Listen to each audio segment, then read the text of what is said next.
Amerika-İsrailiya münasebeti. Stand with Israel. I love Israel. I love Israel. The bond between our two countries is unbreakable. The eternal friendship. Relationship is very important. We are you and you are us. Amerika-İsrailiya münasebeti əzəldən fəvqəladə yaxın bolsa-mı, lekin yaxında bu münasibət alayda diqqət qo'zg'ashga başladı. Hamas 2023-yili 10 ayının 7 günü İsrailiyaga hujum qilgandan keyin İsrailiya G'azzaga urush ochdi. Amerika-İsrailiya münasebeti ko'p qatlamliq bo'lib, bu münasibət kam deganda 75 yillik murakkab tarixga ega. Halbuki, tövəndəki 4 nöqtə bizning bu münasibətning arqa görünüşünü və hazır holatını düşünüşümüzə yardım berdi. Birincisi, Amerika ən dəstlidən başlapla İsrailiyani qollab kelgan. İsrailiya 1948-yili Angliyaning kontrolligidagi Falastin zaminida o'zini davlat deb e'lon qilgan bo'lib, ayni chaqda 700 mingdan ortiq Falastin xalqi o'z vatanidan qochgan yoki yurt makonlarini tark etishga majburlangan edi. Amerika İsrailiyaning mustaqil davlat ekanligini e'tirof qilgan tunji davlat bo'lib, İsrailiya davlat bo'lib qurilganligini jakarlab 11 minutdan keyinla ayni chaqdagi Amerika prezidenti Truman Amerikaning İsrailiyani e'tirof qilganligini jakarlagan. Yahudiylar uchun davlat qurish fikri shuningdan ilgari necha 10 yil mobaynida izchil kuchayib kelgan edi. Bu 19-asrning oxirida boshlangan Zionizm deb ataladigan harakatning asosliq nishoni edi. Zionistlar Yahudiy vatani qurishni asrlardan beri dunyo miqyosida ezilib kelgan Yahudiylarning bexatarligini kapolatga ega qilishning birdan-bir chorasi deb qaraydi. Sussex universitetidagi İsrailiya tadqiqotchisi David Tal bu vaqtda mundaq deydi. Amerika Zionizm fikrini eng dastlabdan boshlab qo'llagan.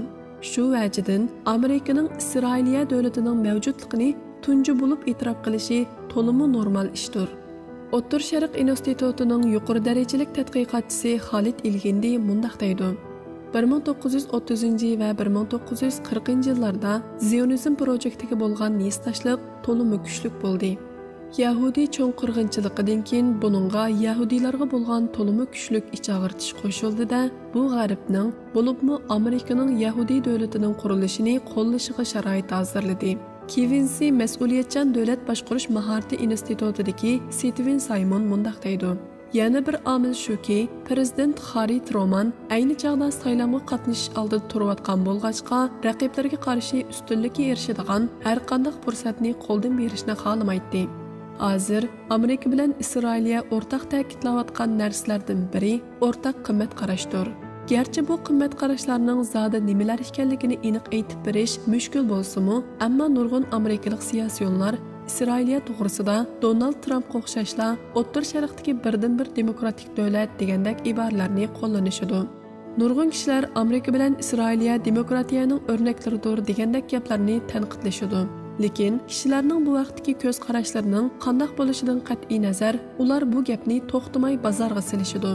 Barack Obama mundaq degan: Amerika xilma-xillik bilan kuchlangan, e'tiqod bilan bayashatlashgan ko'chmanlar davlatidir. Korxonachilik ruhi va ijodiylik bizning energiyamizdir. Demokratik aloqa usuli bizning ulug' xususiyatimizdir. Shundaqla biz Isroiliyadami mushu xil qimmat qarashlarni ko'rmoqdamiz. Al Jazeera televiziya stansiyasining davlat mudofaasi sohasidagi tahriri Alex Katopoulos mundaq deydi. Ular o'z orasida bir qator o'rtaq qimmat qarashlar bor deb qaraydiganda ko'rinadi. Halbuki Amerika O'rta Sharqdagi musulmon ellar bilan o'zining orasida bundaq o'rtaqlik bor deb qaramaydi. Ular yana Isroiliyaning strategik istigi Amerikaniki bilan zo'r darajada jisiplashidi deb qarashidi. Mencha bu ularni yaqinlashtirgan omillardan biri.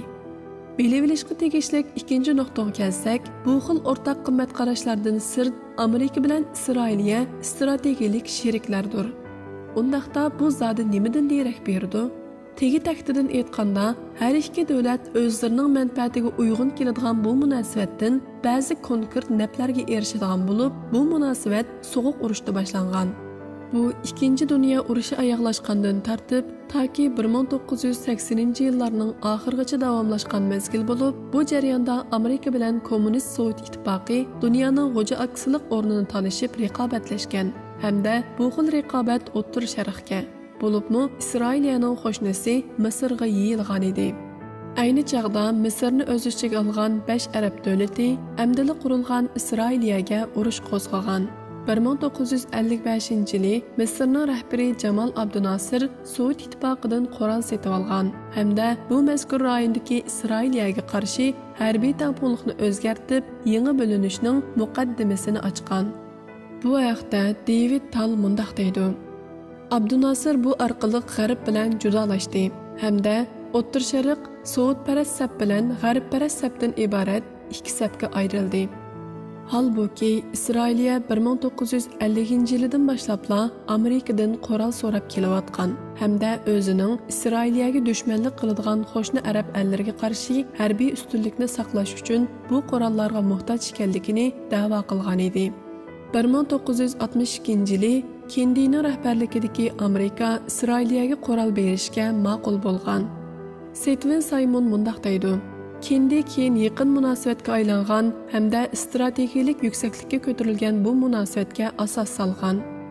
Xolid Elgindi mundaq deydi: Bu xil munosabat 1967-yildagi urushdan keyin shiddat bilan kuchaygan. Ayni chaqda Isroiliya arab qo'shnilarining hujumini tarmar qilib qolmasdan Iordaniya, Suriya va Misrning ba'zi zaminlarini besib olgan. David Tal mundaq deydi: Vaqtning o'tishiga ergishib, Isroiliya Amerikani barg'ansir ko'p strategik manfaat va ustunlik bilan ta'minlashga boshladi. Alex Katopoulos mundaq deydi: Ular o'z oldiga favqulodda unumli istixborot to'plash iqtidoriga ega edi. Shundaqla ular bu istixborotlarning nurg'unini Amerikaga yo'llaydi.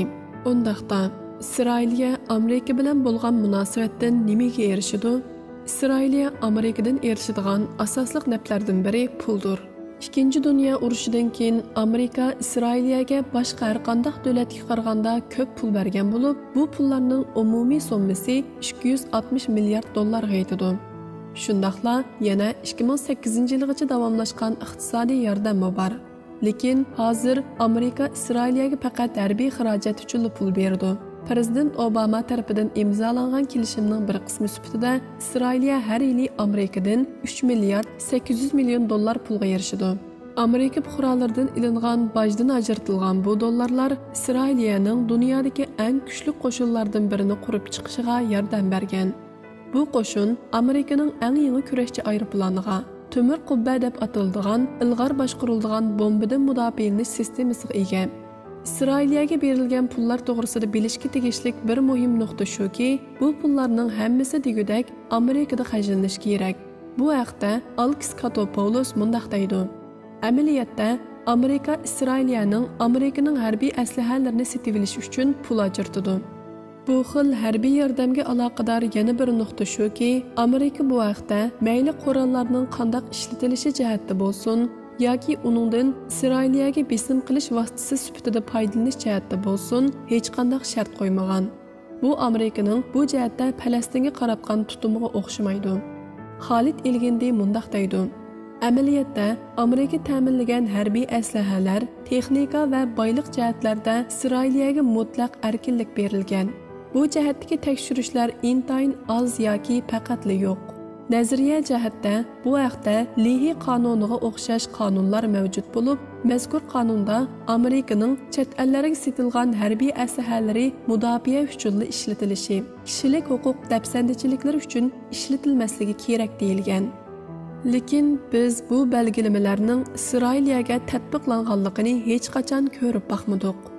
Undaqda bu xil mutlaq erkinlik tutumini qanday tushunishimiz kerak? Buni qisman darajada Amerikaning ichki siyosatining mahsuli deyishga bo'ladi. Ko'pincha hollarda Amerikada Isroiliya parast bo'lganda siyosiy jihatdan naf olg'ili bo'ladi. Bu nuqtani tushunish uchun nazarimizni Amerikaliklarning Isroiliya Falastin masalasidagi tutumiga ag'darsak bo'ladi. Amerikaliklarning Isroiliyaga bo'lgan nestashligi izchil holda falastinliklarga bo'lgan nestashligidan kuchli bo'lib kelgan. Gerçi yaqında bu ikki xil hesdaşlıqning orasidagi farq azdir ko'pdir kichikligan bo'lsa-mu, Isroiliyaga bo'lgan moyillik yanada kuchli o'rinda turadi. Bu haqda nazarda tutishga tegishli omillardan yana biri Amerikada zo'r nisbatni egallaydigan bir bilik saylovchilardir. İncilchilar deyiladigan bu xristianlar Amerika nüfusunun 4'ten birini egilaydigan bo'lib, ularning mutlaq ko'pchiligi İsrailiya parastdir. Amerikaning İsrailiyaga bo'lgan siyosiy qo'llashi jihatdagi yana bir omil Amerika İsrailiya ommaviy ishlar komitetiga o'xshash İsrailiya parast salochilik guruhlarining ta'siridir. Amerika İsrailiya ommaviy ishlar komitetiga o'xshash salochilik guruhlarining zodi qanchalik ta'siri borligi haqida o'xshamagan ko'z qarashlar mavjud. Ular haqiqatan Amerika siyosatini shakllantira olamdi yoki ularning faqat siyosiyonlarga va ommaga tunishliq bo'lgan siyosatlarni ilgari surishga kuch yetamdi. Qanday bo'lishidan qat'iy nazar, Amerika rahbarlarining bu salochilarning so'zlariga quloq soldiganligi shaksiz. Steven Simon mundaq deydi: Amerika İsrailiya ommaviy ishlar komiteti uzundan buyon nomzodlarning İsrailiyaga qaratgan tutumiga binoan ularni bo'libmi Amerika Avam palatasining a'zolarini mablag' bilan ta'minlab keldi. David Tal mundaq deydi: Yahudi İsrailiya salochilari ba'zi akademiklarning ilgari surgunidek Amerikaga muayyan siyosatlarni tanmasdan o'zlari İsrailiyaga foydali deb qaragan siyosatlarni tavsiya qiladi. Agar ular tavsiya qilgan bu siyosatlardan vujudga chiqadigan manfaat Amerikaning manfaatiga uyg'un bo'lsa, Amerika shu siyosatlarni qabul qiladi. Yuqorida bayon qilingan bir qator omillar bugungi Amerika Isroiliya munosabatini mustahkam asosga ega qilgan bo'lib, bu qadar mustahkamlik o'z navbatida yana nurg'un kishilarning tanqidiga, bo'libmi Isroiliya Falastinning zaminlarini ishg'ol qilib olgan hamda kishilik huquq tashkilotlari tomonidan irqiy ayrimchilik siyosati yurgizdi deb qaralgan orqa ko'rinishda sabab bo'lgan. Amerika İsrailiya munosabati to'g'risidagi ko'z qarashlardan biriga ko'ra, bu munosabat ham İsrailiyaliklarni, ham Falastin xalqini ziyonga uchratgan omildir. Amerika O'rta Sharq projektining mudiri Daniel Levy mundaq deydi: Amerika İsrailiyaning izchil jazoga uchirmasligini kafolatlantirib keldi. Agar Amerika İsrailiyaning avlodma-avlod falastinliklarga qilgan zulmlarining xalqaroda qonuniy jihatda, embargo yurgizilish jihatda BDT'da va hokazo jazoga uchrashga to'sqinlik qilmagan bo'lsa, vaziyat bugünkidek holga kelib qolmaydi. Men Amerikaning bu nuqtani zodi qanchalik tunib yetganligiga qiziqaman. Xolid Ilgindi mundaq deydi: Amerika parlamenti hali ham İsrailiya parast tutumini davomlashtirayotgan bo'lib, ular İsrailiyani asosan tanqid qilmaydi hamda nurg'un masalalarda Falastinga dushmanlik qiladi. Hozir Amerikaning İsrailiyaga qaratgan tutumi ilgirkidanmi kuchli tanqidga duch kelmoqda. İsrailiyaning amdiki qadamda qanday qildiganligi Amerikaning bu vaqtda qanday inkos qaytarishiga bog'liq.